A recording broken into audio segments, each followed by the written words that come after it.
अब आपको mister president Donald Trump के नए दावे के बारे में बताते हैं। जहां कहीं भी युद्ध छिड़ा होता है वो अचानक से प्रकट होते हैं, बयान देते हैं, कहते हैं कि उन्होंने युद्ध में उलझे हुए दो देशों को ट्रेड की धमकी दी और युद्ध रुकवा दिया। हालांकि उनकी ये धमकी रशिया के ऊपर काम नहीं कर रही है। खैर, ट्रंप भारत पाकिस्तान में सीजफायर कराने का झूठा दावा कर रहे हैं आज तक। इस बीच उन्होंने थाईलैंड और कंबोडिया के बीच छिड़े युद्ध में आज शाम को हुए सीजफायर का क्रेडिट ले लिया। उन्होंने कहा कि थाईलैंड और कंबोडिया के बीच 5 दिनों तक चली लड़ाई के बाद वहां शांति है। इस युद्ध में लाखों लोग मारे जा सकते थे, लेकिन उन्होंने ये युद्ध भी रुकवा दिया और उन्हें बड़ी खुशी मिल रही है। एक बार सुन लेते हैं ट्रंप ने थाईलैंड कंबोडिया के बीच हुए सीजफायर पर क्या कुछ कहा और फिर उनके दावे का फैक्ट चेक।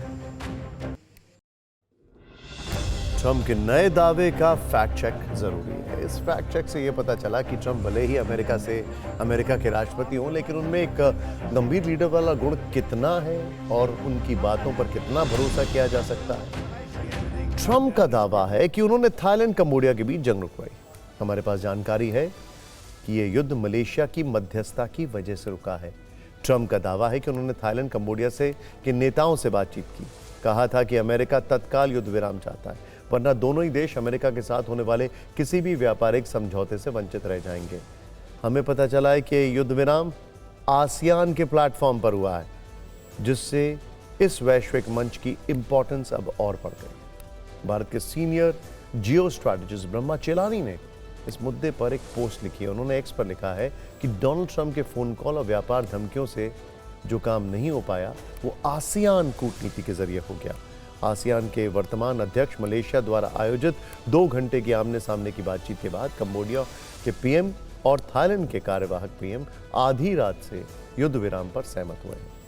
यहाँ एक बात नहीं भूलनी चाहिए कि कंबोडिया के पीएम ने ट्रंप को भी थैंक यू कहा, लेकिन सीजफायर का पूरा क्रेडिट आसियान फोरम को जाता है। आसियान दक्षिण पूर्व एशियाई देशों का एक क्षेत्रीय संगठन है। आसियान ने थाईलैंड कंबोडिया के बीच युद्ध रुकवाकर अपने महत्व को फिर से साबित कर दिया है। वैसे ट्रंप ने आज रूस यूक्रेन युद्ध पर भी बहुत कुछ कहा, ईरान के साथ टकराव पर भी काफी कुछ बोले। ट्रंप ने रूस को युद्ध खत्म करने की नई डेडलाइन दी है। ट्रंप ने कहा है कि रूस 10-12 दिनों के अंदर यह युद्ध समाप्त करे, वरना कड़े प्रतिबंध झेलने होंगे। पहले यह डेडलाइन 50 दिनों की थी।